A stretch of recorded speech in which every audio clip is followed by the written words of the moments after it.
Game Maker Garage is going to inspire some truly fantastic creations. I was less than an hour into the experience when I first said wow out loud. It was during the first level tutorial and I was almost aghast at the possibilities. That early creation is called Tag Showdown and it's fairly rudimentary, but it's the tools, the creation suite that had my jaw on the floor. They've thought of everything. No, seriously, everything.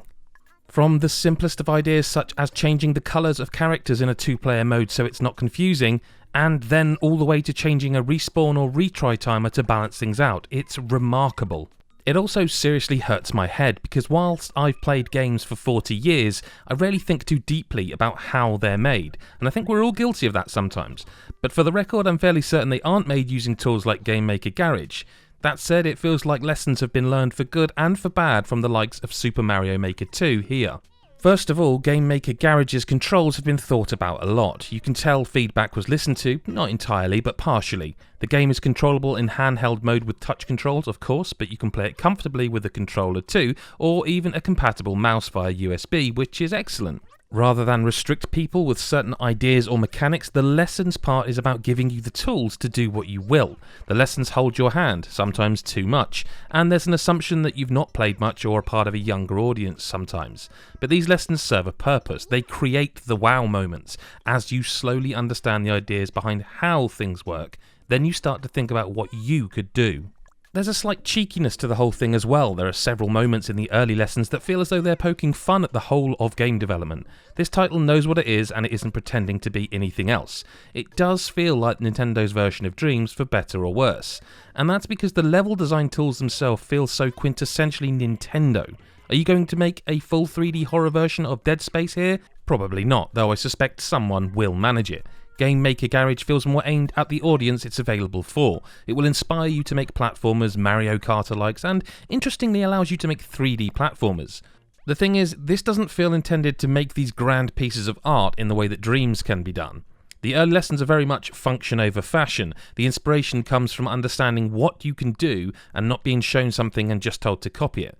There's full support for the Switch's functionality, meaning you can create a motion-controlled game if you want. But also, if you just want to create a game of two-player tag, that's the first lesson and that's also fine.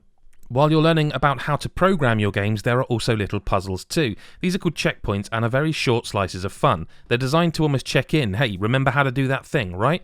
From changing the properties of a block to destructible or simply moving the play area so the game works, they are smart moments that reinforce the learning. They may be a simple diversion, but again, it's not about forcing you to do anything. And after the first game is complete, you can just go nuts if you want to.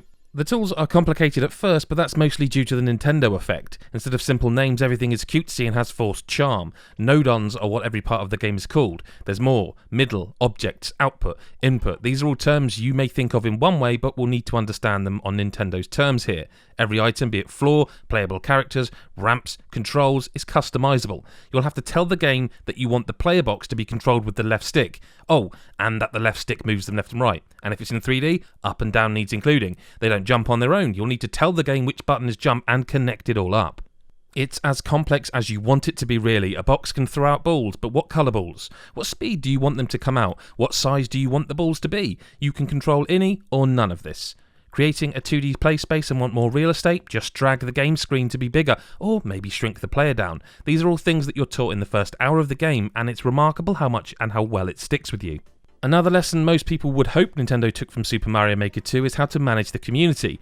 Sadly, nothing has been learned, and in fact feedback has kind of been ignored. It feels almost spiteful how Game Maker Garage doesn't allow for what would otherwise, I'm sure, be a huge burgeoning community. There are two options available, local or online sharing. The former is obviously for friends and family to share, and the latter is kind of exactly the same. Now you can share online, but only if you manually drop a code for your level or creator code. This means there's zero curation and the community work has been left to the players. The game even says you can report levels if you find things offensive and that they'll remove them, but there's no market or way of seeing the best levels out there. This feels like a missed opportunity. It'd be great to have creators featured or specific levels that are popular showcased. Alas, right now this isn't the case and it's a real shame. Especially given that levels can be edited once downloaded, removing a valuable learning tool. You can't exactly learn from the best if you never find them. Game Maker Garage is typically brilliant Nintendo, but it's also frustrating when it comes to the online. The tools here are such that time will tell if it truly has legs. Without months of testing and a list of best levels that have been created to test out, I'm stuck here with my own creations and just a mind full of possibilities. The greatest compliment I can give, however, is that I genuinely had moments where I thought, this is the one that finally gets me. There's been titles like this before, like Little Big Planet or Dreams, that I respected and admired, but I always knew that I would be a player, not a maker. The issue here is that if you're not a maker, there's limited fun based on the built-in lessons and challenges. The broader issue is that if you're not getting online with communities, there's no easy way for you to find other people's creations. What you're left with is a brilliant creation toolset full of the charm and wit you'd expect, but with no real way to share it other than your Twitter feed. That said, I spent hours creating a football game with my son, and I don't think I can say that about too many other games, which is why I'm giving it a 9 out of 10.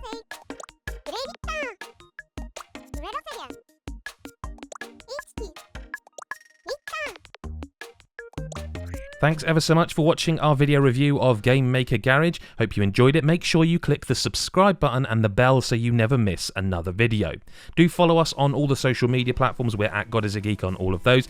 Do have a look on our website, godisageek.com. We've got loads of excellent guides to help you with most recent games, to get those platinum trophies, etc. And of course, go to patreon.com/godisageek, where you'll find our little community that grows via Discord. For $1 or £1 a month, you can get in on that, and you can join what we think is a lovely place to spend some time having a chat about games and other stuff too, obviously food, quite a lot of food.